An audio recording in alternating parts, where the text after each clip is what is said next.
Loja com vocês. Mas olha, é isso que realmente move ou então trava o nosso jeito de lidar com o dinheiro. Responsabilidade ou não, né? Para mergulhar nesse tema que une psicologia, finanças e autoconhecimento, vamos receber um expert de altíssimo nível aqui nesse palco. E quem vai conversar com ele é o estrategista-chefe na XP, meu amigo querido Fernando Ferreira. Preciso de um Fernandinho na minha vida, todo santo dia, a cada instante. Boa tarde, pessoal. Todo mundo animado nessa tarde de sábado. Eu falei com vários de vocês aqui durante a Expert e muita gente me falou, pô, tô super animado para ouvir o Morgan Housel. Afinal, o Morgan é um autor super famoso, né, de vários livros muito interessantes, como a Psicologia Financeira, o livro novo também do Same as Ever, do que nunca muda. Né, e os seus livros venderam mais de 10 milhões de cópias no mundo todo, já foram traduzidos para vários idiomas, em mais de 60 países. E o Morgan também ele tem uma história de vida muito interessante. Ele nasceu em Lake Tahoe, na Califórnia. Ele quase foi esquiador profissional, não sei se vocês sabiam.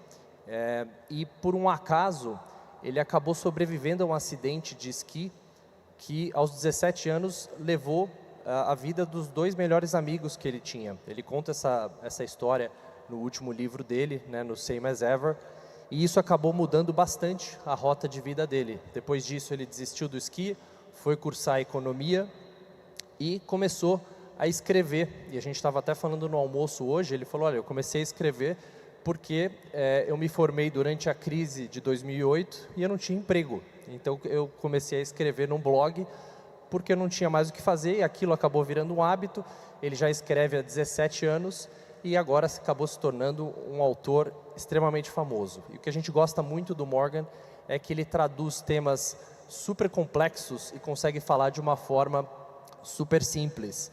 E eu recomendo para todos também o podcast que ele faz, né, já está entre os podcasts mais escutados, são episódios bem curtinhos, e ele foi nomeado recentemente uma das 50 pessoas mais influentes no mercado financeiro global. Então, eu queria que vocês me ajudassem aqui a ter uma recepção calorosa para Morgan Housel.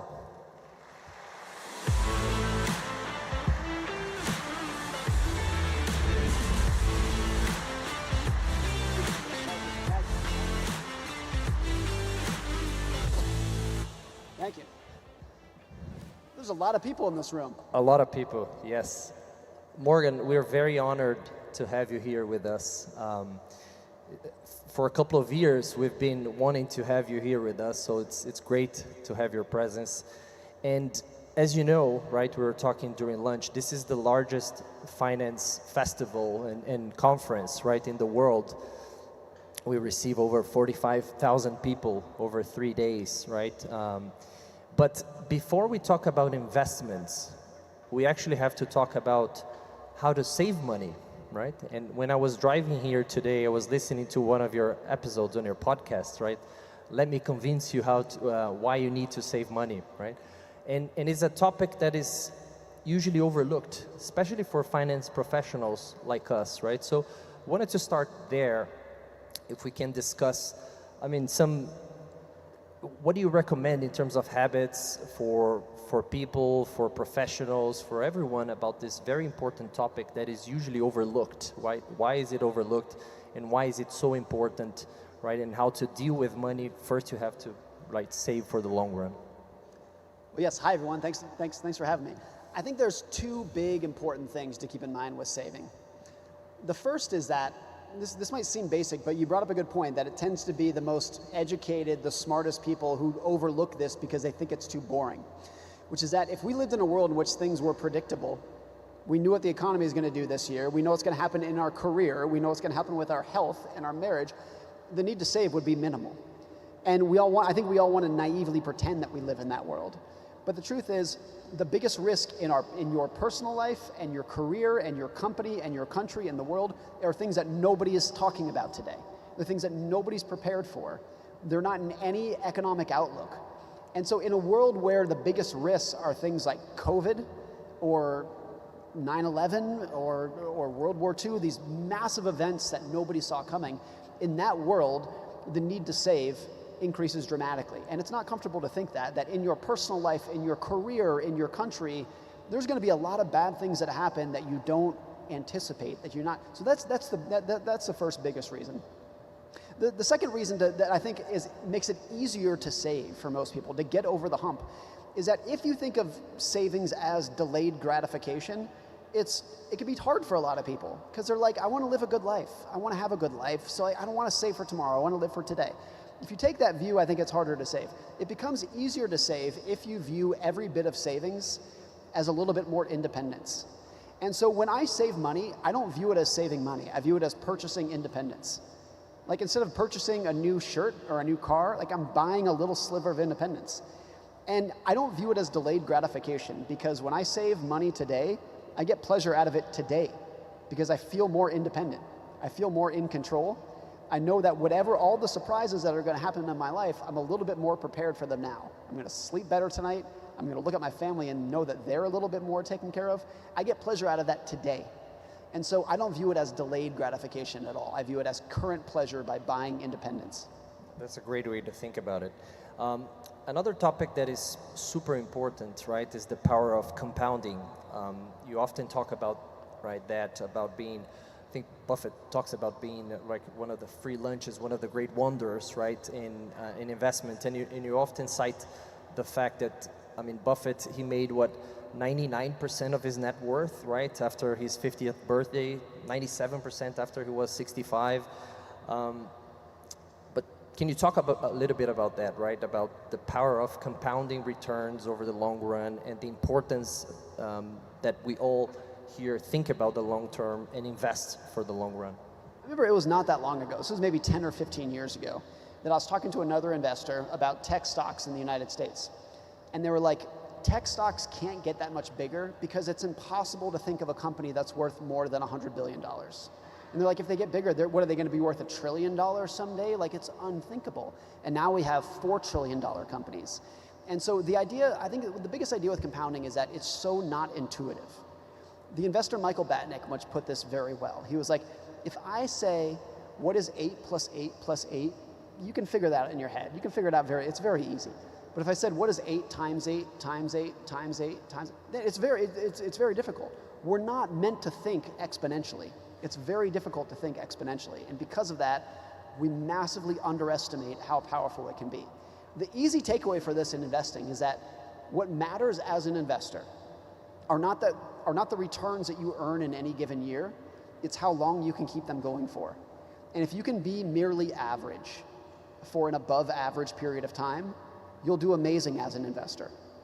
If you can just be pretty good for a long time, you'll do amazing. But all of the attention in the industry is, how do I be amazing right now? When all of it should be, how do I be merely good for a very long period of time? Because a long period of time is when compounding actually does its work. Exactly, but I think the problem, I mean, it's a very simple and easy to understand subject, right? But the problem about investing for the long run is actually, you also talk about the fact that the long run is actually a collection of short runs, right? So you actually have to be able to survive all of this volatility and the short run and all the pieces of news and recessions that come out, and many times that you want to sell everything and go away. I mean, how do we deal with that volatility and the short-term pain, right, that goes through when you want to invest over the long run? Because obviously, I mean, if you ask anyone here, everyone will say, yeah, I want to invest for the next 20 years. But I think the challenge is to be able to go through all that challenge during the very short term. I think where people get naive is they say, I'm investing for the next 20 years, so I don't need to pay any attention to what's happening this year. And the truth is, no, you do. You have to live through this year. And your career has to make it through the year. And your company has to make it through the year. And you're going to experience COVID and all these other things. And so a lot of people were like, I'm a long-term investor. But then COVID happens in 2020, and their portfolio falls 50%. And they panic, and they freak. And they realize that, yes, you're investing for the next 20 years, but the next 20 years are a series of one-year periods that you have to endure and experience. And so I think how I've always thought about it is, I save my money like a pessimist, and I invest my money like an optimist. I save with the idea that the world is fragile and dangerous, and bad things are going to happen to me and the economy. But I invest my money that if I can endure all of that, the returns that for those who stick around can be phenomenal. And so it's that like two-sided personality. I think it gets dangerous if you're only a pessimist or if you're only an optimist. And there's a lot of those people. It's really dangerous. You have to be able to get both of those things at the same time. I'm very pessimistic about the short term, always. Not because of anything that's happening right now, but just because the world is a scary, fragile, weird place. And very optimistic on the long term because most people wake up every morning and go to work and try to make the world a little bit more productive. And the returns for that happening over time can be enormous. Have been, and I think will be for a long period to come. And so getting optimism and pessimism to coexist is, I think, how you get around that. Being very aware and cognizant of how dangerous the world is, and very optimistic that if you can survive that challenge, those ups and downs, the returns for those who stick around are great. Yeah. So that's a very important learning, right? Save money like a pessimist and invest money like an optimist. You got it. Right? Perfect. Now, another very important topic, right, is risk. And you talk a lot about how to manage and deal with risks when it comes to investing. And we could be debating here for hours, right, just on this topic about what risk actually is, what it means for different people, right? Because if you ask anyone here in the audience, everyone is going to have a different, right, definition, right, of what risk is. But you have a very interesting way of thinking about what risks actually are and how do we deal with them. If you can tell our audience about your framework and how do you see, right, this topic of what risks actually, what is, right? I think there's two important things with risk. One is, this is just my own definition of it. You may have your own, but I think the definition of risk is there are things that can happen in your life that will have a major impact on outcomes that are outside of your control. That's what risk is. What's interesting to me is that that is also the exact definition of luck. The definition of luck is there are things that can happen in your life that are outside of your control that will have a major impact on outcomes. So luck and risk are virtually the same thing, just in the exact opposite direction. It's both this idea that you are just one person in an 8 billion person world, and not all of your active decisions are going to influence your outcomes. There's things out of your control. What's interesting is that with money, we're very cognizant of risk. We talk about risk all day long. As investors and financial planners, risk, risk, risk. We almost always ignore luck. We don't want to admit that luck exists. And when something bad happens to us, we would say, oh, well, that's risk. But we never want to do the same when it's luck, when it's out of our control. And so I think what you want to ask when you're making plans in life is just what is repeatable? What action can I take that I know is going to have an influence on outcomes? And it's really important if you're looking at someone as an idol or looking up to someone, whether it's Warren Buffett or Arnold Schwarzenegger yesterday, whoever it might be, to say, what can I learn from that person that is repeatable? Because if you look at Warren Buffett, maybe you can try to learn and emulate his patience, his time horizon. You can't emulate, though, the era that he was born into, or the opportunities that he had in his life, or the people who he met along the way. So you always want to make sure that you're taking away lessons from them that you can repeat. The other definition of risk that I like is just what you're likely to regret in the future. That was from Daniel Kahneman, the late psychologist. He said, like, the skill that you need to be good with money is having a very keen awareness of what you're likely to regret in the future. And what I might regret might be different from what you're going to regret. And I don't think most people have a good idea of what they are going to regret. But one thing that was always powerful to me, I read this book many years ago. It's called 100 Lessons for Living. It was written by a guy named Carl Pillemer. He's a gerontologist. He's a doctor who studies old people. And he did an interview with 1,000 elderly Americans. They were all like 80 to 100 years old. And he just said, what do you know about life? What can you teach me about life? And he has a very short section of his book that's about money, where he's asking these old people about money. And he says, of the 1,000 people who he interviewed, not a single one of them, looking back at their life, said, I wish I made more money. Not a single one of them, looking back at their life, said, I wish I worked harder. But every single one of them said, I wish I spent more time with my family. I wish I spent more time with my kids. I wish I was nicer to my friends. I wish I helped my community more. And so if you think about risk as what you're going to regret, there's a good chance that nobody in this room will look back and say, I wish I made more money. But every single person in this room, me, you, everybody, will look back and wish that we spent more time with the people who we like. I do think there is a financial takeaway to that of, I want to use money as a tool to spend time with people who I care about and admire, to spend time with my family and my kids and my friends and whatnot. And using money as a tool to do that is the thing. So the lesson from that is stop trying to make more money. It's just using it as a tool to live a better life rather than a scorecard to just compare yourself against others by. Perfect. And we didn't talk about standard deviation, volatility, any of the financial terms, when you defined risk perfectly.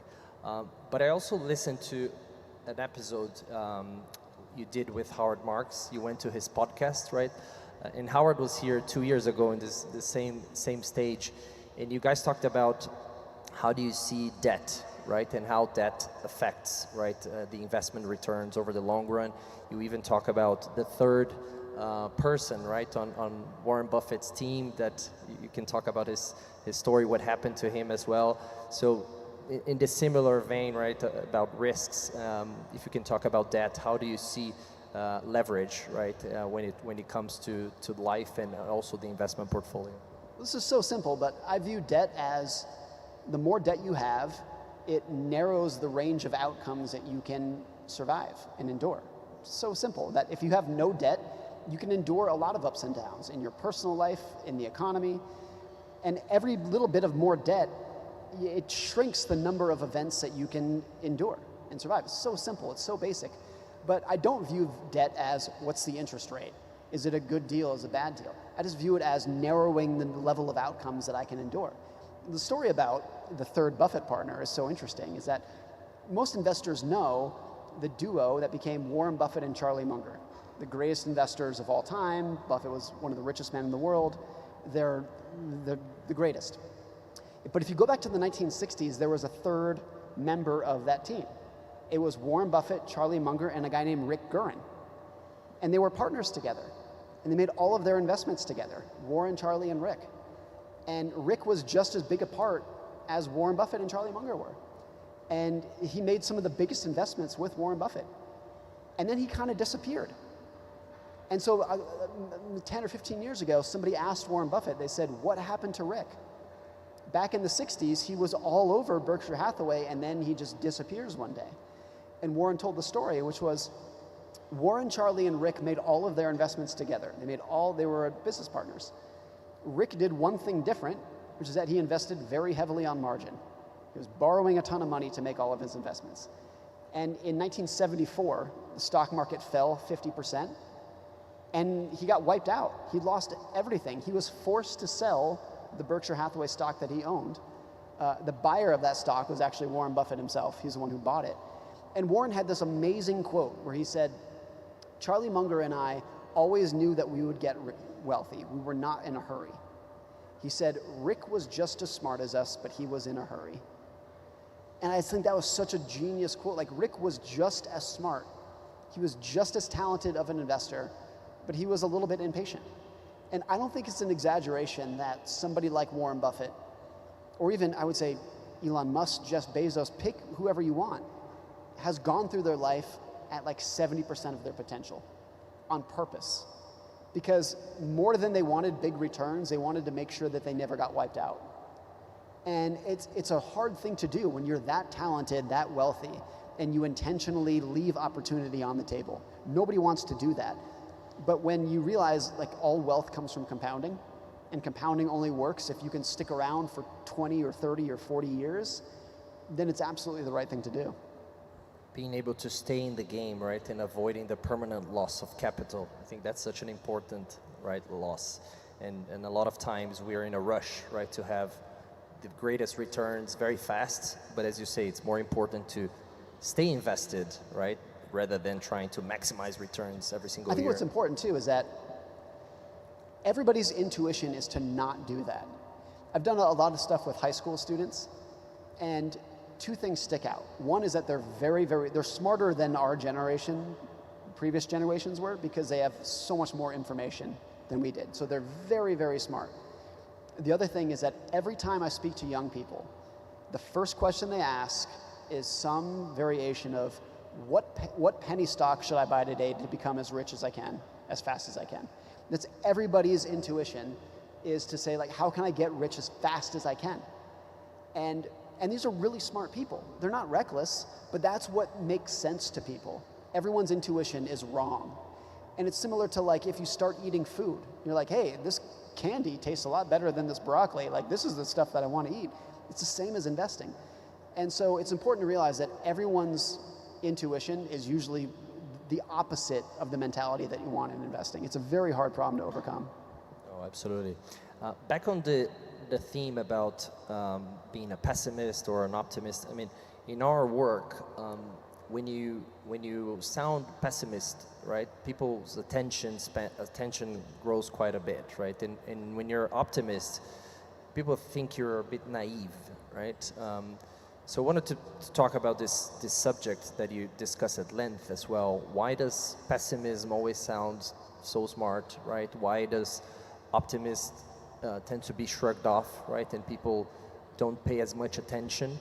But when you look at the history, right, and the amazing wonders that compounded returns does over the long run, right? You have all the incentives to be an optimist, right, when investing. But why do you think that happens and pessimists actually get all the attentions, right? Especially nowadays that clickbait is such a big thing, right? It makes sense from an evolutionary perspective that in order to do well, you have to first survive.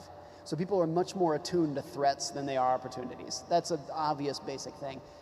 What's interesting about finance is that I think customers rightly have a skepticism because there is so much sales in the industry. The incentives in the financial industry can be so great that there is a history that extends hundreds of years of people peddling dangerous financial products. And because of that, I think a lot of the public has a rightful skepticism of when somebody comes to them and says, I can make you rich. They're skeptical, and they should be. But the opposite of that is when someone comes to me and says, there's a threat, there's a recession coming, and I can help you. They're not skeptical anymore because they don't want to, the stakes are too high to ignore it. You know, if somebody comes to you and says, hey, Morgan, I can make you $1 billion, you're full of it, get out of here. But if someone says, hey, your son is in danger, I'm going to listen because the stakes are too high. So it's the exact same with financial media. If you want to get attention in the media, don't be optimistic, be pessimistic. Everybody on TV knows this, and so that's what you're going to hear. The producers knows it, the people who go on TV know it, that's what gets people's attention. And so the irony is that even if you know history and you know you should be an optimist, you're going to pay a lot more attention to the pessimistic stuff. I think this has gotten worse over the last 20 years because news went global. So if you're listening to local news about your local town, by and large, they're going to talk about like sports and like things that are not that consequential. But once you expand it to national news, now all of a sudden, like you're drawing from a larger pool of news stories, and something happened in there that's scary and dangerous. Maybe it's a car accident or a plane crash, whatever it might be. And then when you expand to global news, you're pulling from such a huge number of news stories that you're guaranteed that every day there's going to be something happened somewhere in the world that's terrifying and it's going to get your attention. And since they want to get your attention, the broader that news became, the more global it became, the scarier it got. And I think 50 years ago when we were reading local news, it wasn't that scary. And now that we all listen to global news, every day you open up the newspaper and it's terrifying. And so I think even if the world has gotten better, healthier, safer, richer, you would never know that from watching the news. And I think that's an important skill that you need to have when reading the news, is realizing that the headlines are not indicative of everyday life. And it's so common that like you're doom scrolling on your phone and it seems like the world's coming to an end, and then you stick your head outside and you're like, looks fine. It actually doesn't look that bad. And so the other thing that's really important about this, and then we can move on, is most good news happens very slow. It's a slow progression over 10 or 20 years of things getting better. But bad news happens very fast. Bad news is like a plane crash or a terrorist attack or a pandemic where the world changes overnight. And there is no equivalent of September 11th in the good direction. There's no equivalent of the world getting way better in one day. But the world can get way worse in one day, all the time. Just like it takes 2 years to build a building, but it takes 10 seconds to knock it down. And so because of that, if you're reading the news, there's always going to be more bad news than there is good news, even if over time the good news is going to prevail times 10. And how do you deal with that in your personal investments, with all this volatility and challenges over the short run? I mean, just tell our audience, how do you invest your own money? Well, I read a lot of news. I read the news every day. I think it's interesting. I'd like to learn how the world works, but I never read it and then immediately go take an action in my brokerage account. I'm not going to read the news and then say, oh, I got to go buy this and sell that. I read it because I think it's fast. It's a window into how people work. But I think if you read more history and fewer forecasts, that's a good way to get around it. And the more history you read, I think it teaches you what kind of forecasts you should pay attention to. And so if you're an amateur student of history, a couple things stick out. One is that it's the same story over and over again. It's the same cycle of greed and fear and uncertainty and overconfidence. It's the same thing over and over again. The other thing is the more skeptical you become of forecasts. I used to live in Washington, D.C., and at the Library of Congress, we had this incredible resource where they had every newspaper from every day for several different papers going back to the 1700s. And I thought it was so much fun. You could go in there and just pick out a newspaper from a random day in 1910 or 1860, whenever it was, and just read the newspaper from back then. And one of the things that stick out is how incredibly bad we are at forecasting. When you're reading the newspapers with hindsight, you realize that nobody had any clue what was going to happen next. They were scared about the wrong things. They were ignorant of the right things. And that's true today. Whatever they're writing in the newspaper today is going to look ridiculous 1 year from now. That's always been the case, always will be the case. And once you immerse yourself in enough of that, you become much more skeptical of forecasts. History never repeats itself, but it often rhymes, right? In your new book, The Same as Ever, A Guide to What Never Changes, I mean, it talks a lot about that, right? What's enduring and things that never change, because we're always attuned and we always want to talk about the new thing, the new trend, right? What's hyped nowadays, but we actually forget about what never changes, right? I think Bezos talks about that, right? What never changes, so that I can invest and be sure that in 10 years' time, this will still be relevant, like customer service, right? And people wanting a fast delivery. You also talk about Buffett, right? Again, when somebody asks him about the world falling apart in 2008, and he talks about the Snickers bars, right? In 1962 being one of the best-selling brands, and in 2008 is still the best-selling brand, right? So can you talk about the principles behind that book, right? And on things that never change, that are so important, like behaviors, for example, right? And what endures over the long run, and that we have to focus on. Well, for me, what was interesting about reading history, as I'm sure many of you do, was not, when you read history, yes, it's cool to read about how things used to be different, but I think it's so much more fascinating to read something that took place 100 years ago or 1,000 years ago, and you realize that it's exactly what's going on today. And you realize that, like, the cast of characters changes, but it's the same movie over and over again. We're doing the same things that we were 100 years ago, 1,000 years ago. The big emotions of greed and fear and uncertainty, and they're all this. They've never changed. And what's going on with AI right now, there are so many parallels of what happened when the automobile came out and the airplane came out. Like, whenever there's a big, giant new technology, it's a completely new technology, but how we respond to it is always the same, and always has been. And that's always been so fascinating to me with history, because part of this came from, as we talked about earlier, just my skepticism of forecasts, that nobody in finance is any good at predicting what's going to happen next. In the economy or the stock market, it's too hard. Nobody's any good at it. And so with that, you can either just throw up your hands and say, nobody knows anything, don't even try. Or I think you can do the better thing, which is look at history and say, well, some things are predictable. And I have no idea when the next recession is going to happen, and nobody else does either. But I know exactly how people are going to respond to it, because that's never changed. I have no idea what the next technology is going to be, but I know how people will respond to it, whatever it might be, whenever it might come. And so if you just put your forecasting faith in those things, I think you have a much more accurate view of the future than if you try to pretend that you do know what's going to change. And you often talk about how behavior finance has more to do with behavior than finance, right? And like myself, you also have 2 kids. And how do you teach your kids about this topic, if you can, right? If they pay attention. I mean, are you starting to talk about money with them? I mean, I think a lot of people in our audience also have kids. How do you treat this topic with them? I tried. I have 2 kids. They're 6 and 9, and particularly with my 9-year-old, I've tried to talk about money a little bit, and he just couldn't care less. So I don't know, maybe he's too young.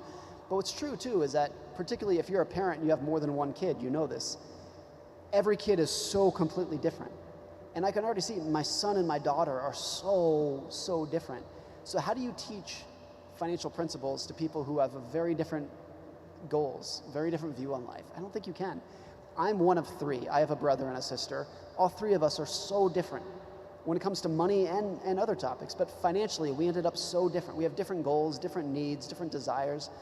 And so it's very hard to teach universal financial principles to people who you know are going to end up differently. But the other thing about kids that's so important is that I think you don't need to teach them because they're paying attention whether you know it or not. You don't need to sit them down and lecture them. And if you do, they're probably not going to pay attention anyways. But every time you say, we can't afford this, they're making a note of it. Every time I check the stock market app on my phone, they're making a note of that. And over time, the kids are so good at just building mental models. And there's a lot of evidence that everybody learns money from their parents. And their takeaways are either copying them or doing the exact opposite of what they did. It's usually one of those 2 things. And the closest analogy, I think, is politics, where in the United States, but I'm sure this is true elsewhere, most people's political beliefs are very heavily influenced by their parents, particularly their father. And everyone wants to think that we're thinking independently. I'm thinking for myself. But all of us, the vast majority of us at least, are influenced by people who are around us when we were younger in life trying to learn about how the world works. And I think money is the same. That, of course, my financial views are influenced by my parents. I invest almost the exact same way as my parents did. I'm sure because I learned from them. And so we want to think we're learning independently, but kids are just always picking up what their parents are saying and learning from them. And so the best you can do in that situation is, I think, lead by example. Rather than leading by lecture, you got to lead by example. That's the best you can do. So I am careful about what I say about our household finances around my kids. I really want to choose my words carefully because I know whether I think it or not, whether I realize it or not, they are paying attention. There was an interesting question over lunch, right? That somebody asked you, how do you teach creativity, right, to kids? I think you can't teach it. The most you can do is like leave them alone and let them do it. Kids have no problem being creative. It's when you put restrictions on them. And you see this in big corporations. We were talking about that the most creative corporations, the most innovative corporations, are the ones that truly give people unlimited leash to do whatever they want. And they're very comfortable with failure. So Amazon, Apple, back in the day, they were totally fine with new products flopping because it was good. They were trying something new and whatnot. Kids are like that too. So obviously, if you're a parent, you know this. Kids can keep themselves entertained in any situation if you just leave them alone and let them do it. It's when you try to put a structure around them that they kind of seize up. So I think that's true for a lot of areas in life. Morgan, you have a new book coming this year? Yes, in October? this fall. The Art of Spending Money, is that? That's right. Is that how it's a very catchy title, right, as we were discussing. Can you give us a little bit of a spoiler on what the book is? What do you talk about? Some of the key ideas behind the book? Well, first, I call it The Art of Spending Money. I did not call it The Science of Spending Money, because I don't think that exists. So I don't tell you how to spend your money in the book, because I don't know you. Everybody's different. It's an art because art is personal. It can be contradictory. It can be emotional. It's not science, though. So it's really a look at the psychology of spending money. social aspiration, jealousy, envy, greed. Everybody's different, and I've learned a lot about myself. I think virtually everything I write, I start with an observation in my personal life. And so for a lot of this with money is I was always interested in when in my life have I been jealous of others? Have I been envious of others? Particularly about like their material aspirations. When have I been jealous of somebody's house, jealous of somebody's car? And trying to be very honest with myself about it and just asking like, why? Why am I jealous of that person? And I thought it was so interesting to just keep going a layer deeper. And you get into all these topics about fulfillment and happiness and overestimating how much other people are paying attention to you. And it was very fun to write. I think it's kind of a conclusion to the psychology of money, because most of the psychology of money was about investing. But there's actually not that much in there about spending. But spending impacts everybody all over the world. Everyone's dealing with it today. And so I think this is true for most books, that when I set out to write it, I really didn't know much of anything about the topic. But as I just was writing it, going through it, you start peeling back the onion layers of your own life and talking to others and just dealing into the psychological side of spending money. And when you talk about being jealous of what somebody else's net worth is, I mean, how do you know, and how do we think about how much is enough for us? I mean, how do you think about this topic, right? Because it's so relevant on this FOMO type behavior, right? And how do we deal with that, in your view? Well, what's interesting, when you're jealous of somebody else's net worth or the size of their house, whatever it might be, the most important thing is that you are seeing a very, very small portion of their life. So you can look at someone and say, man, if I had that house, if I had that job, if I had that car, my life would be so much better. What you can't see is that the person living in that house might be going through a terrible marriage. They might have cancer. They might hate their career. They might be falling out with their children. And they're almost certainly doing one of those things. It's very easy to overestimate how happy you would be if you had more money. Because if I sit here and I say, what would life be like if I was a billionaire? I imagine everything in my life being great, just having an extra $1 billion. What you don't imagine in that situation is that billionaires fight with their spouses. They're tired, they get sick. They're like all the other things that actually lead to a good life, they have too. So it's very easy to overestimate how much pleasure you're going to get from more money. And most of what we know about the psychology of getting more money is that if you're already a happy person, having more money will make you happier. Having more money is great if you're already happy. If you're already sad or depressed or angry, having more money is probably not going to do much of anything for you. In fact, it might backfire, because you keep telling yourself, I'm depressed, but only if I had more money, things would be better. And then if you get more money, you realize you're still depressed, and then you lose hope. Then it's a hard thing to deal with. And so money can be a great tool that I think can make virtually anybody happier, but you have to realize the limitations of it, and you have to fix some of the big things first before you're going to get any value out of it. I think Elon Musk said that, right? Nobody would be willing to switch lives with me, right? I think most of the very successful people, Musk, Bill Gates, Mark Zuckerberg, Warren Buffett, most of the big names that we know, I think few of them are actually happy. They're very successful, but are they happy? Like, no. I think most of the happiest people are people who you've never heard of, who live in tiny houses in the middle of nowhere, love their spouse, love their kids, sleep 8 hours a night, exercise, watch the sunset, go for walks. Those are the happiest people. The people who are super successful because they devoted their life to one thing, and that one thing came at the expense of everything else. So they're very wealthy, they're very successful. A lot of them are in bad marriages. Their social life is non-existent. They're in poor health. And so the very successful people, I'm so glad that they exist, because they create technologies that we all benefit from. I'm really glad they exist. But few of them would I actually want to trade my life with. There's a very good podcast called Founders, a guy named David Senra, where he profiles the most successful entrepreneurs in history. And he's done 350 episodes or something like that. And he says of the 350 successful entrepreneurs that he's profiled, 349 of them, he would not want their life. Even though they're super successful, billionaires, he would not want to trade their life. Their lives were miserable. there's one guy named Ed Thorpe, who was a billionaire investor who lived an amazing life too. It's the one person who said, I would trade my life with Ed Thorpe. But most of them are successful because they don't have a personal life, because they don't have a social life. And that's very easy to ignore when you're envying them.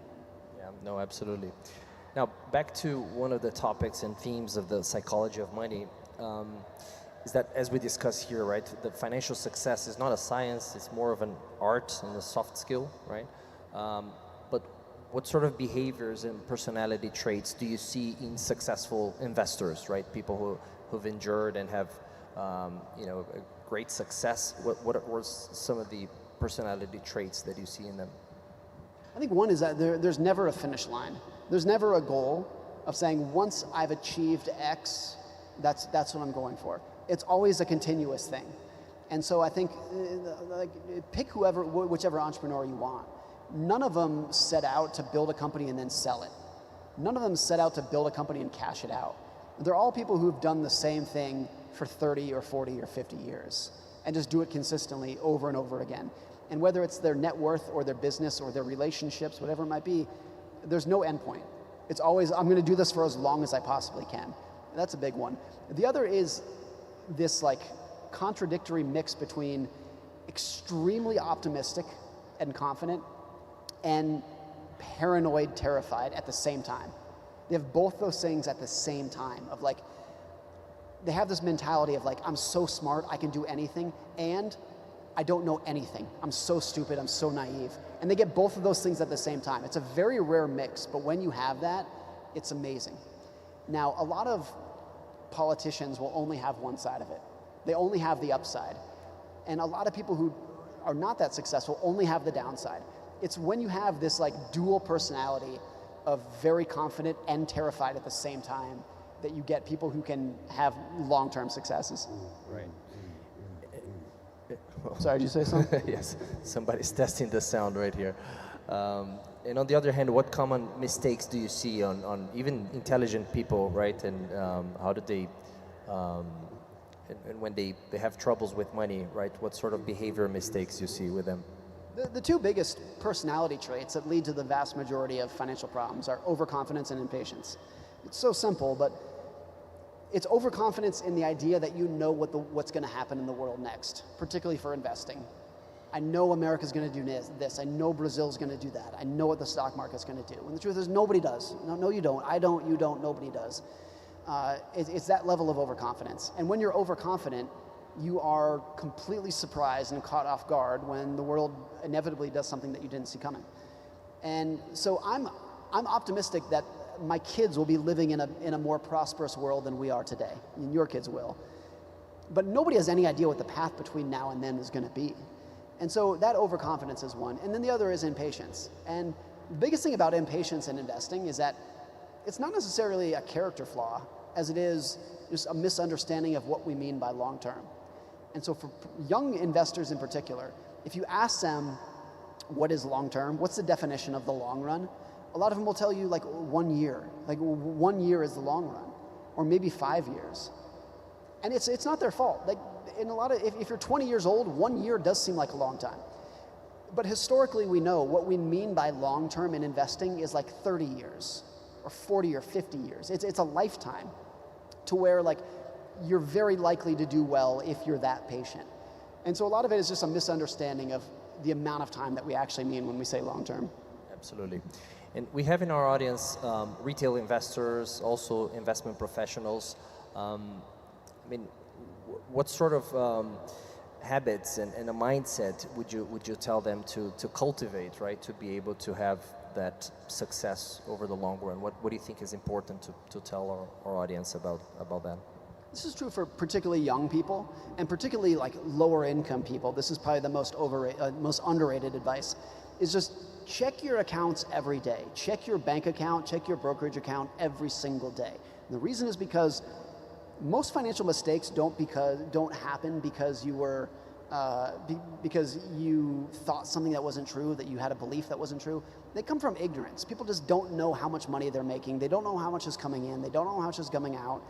If you're constantly tracking things, I think stock markets in particular are like such a fascinating window into how people think about risk and reward and aspiration and who they want to become and showing off and impressing. It's such a fascinating window to see how people behave. And so I think if you're just constantly paying attention, more attention to your personal finances, how much are you spending on this? How much is coming in? How much is going out?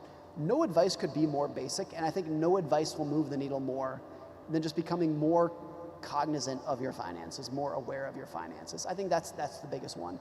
And as I said before, I think that the two things that you can do right now to improve your odds of success financially is lower your ego and increase your time horizon.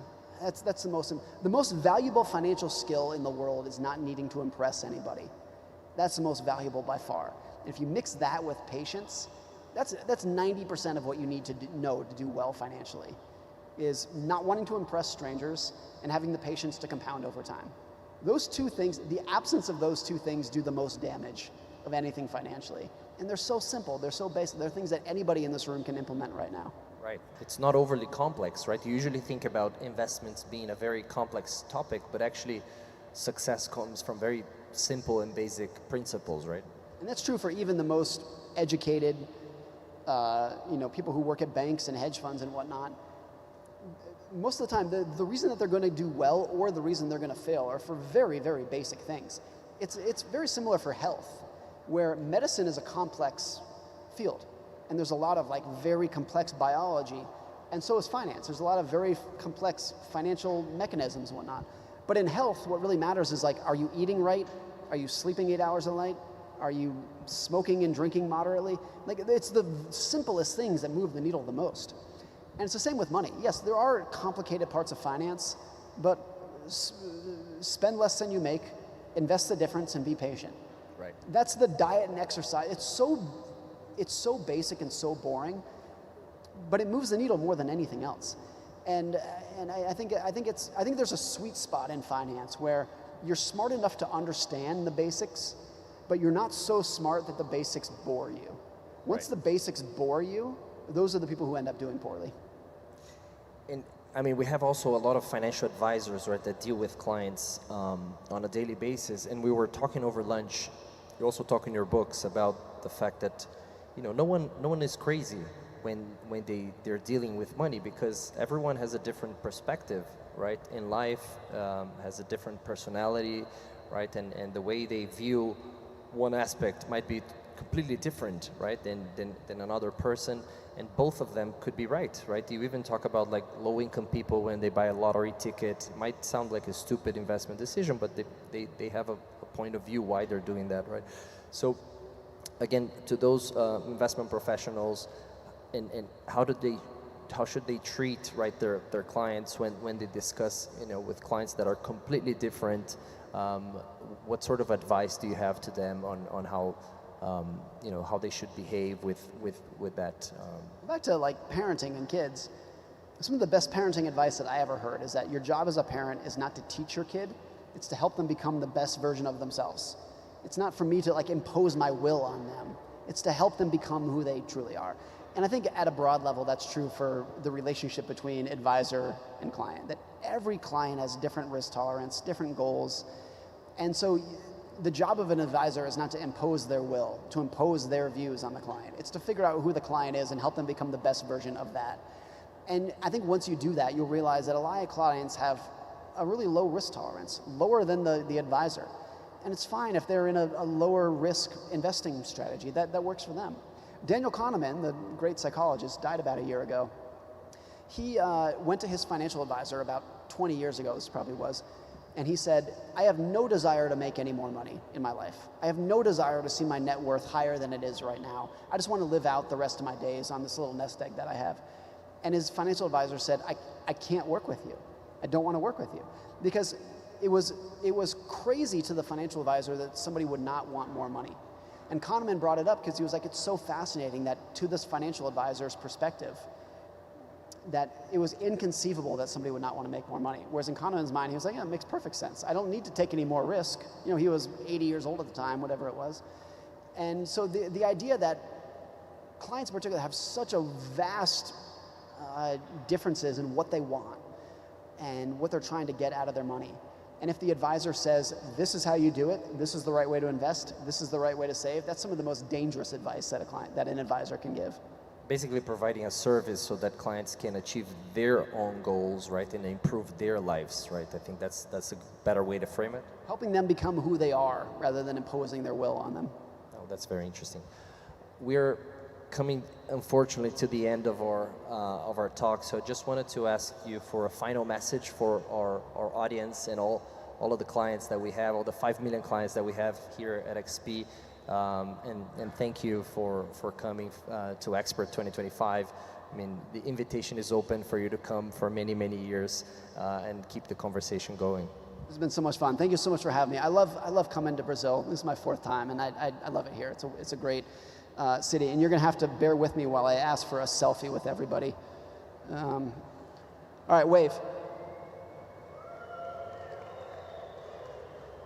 Awesome. Thank you. Thanks very much. Thank you. Thank you. Obrigado.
Para revolucionar o futuro do mercado financeiro, é preciso ser rápido, tecnológico e dinâmico, buscando sempre a nossa melhor versão.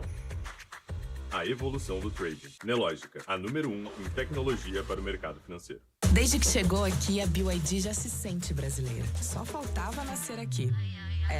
Não falta mais. Nova fábrica na Bahia. Evolução feita por brasileiros para os brasileiros. A BYD é do Brasil.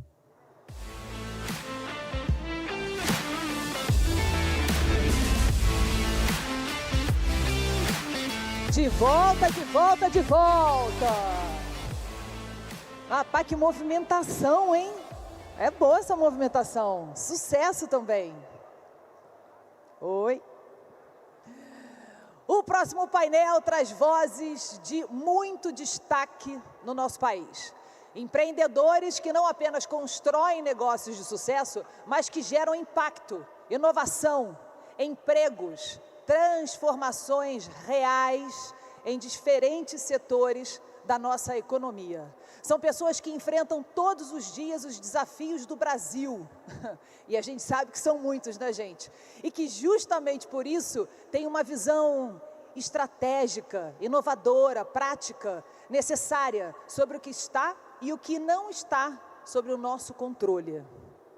Aliás, hoje em dia tem muita coisa que não está sob o nosso controle, é ou não é? Ouvir essas mentes é entender melhor o presente e repensar o futuro, recriar o futuro, inovar no futuro.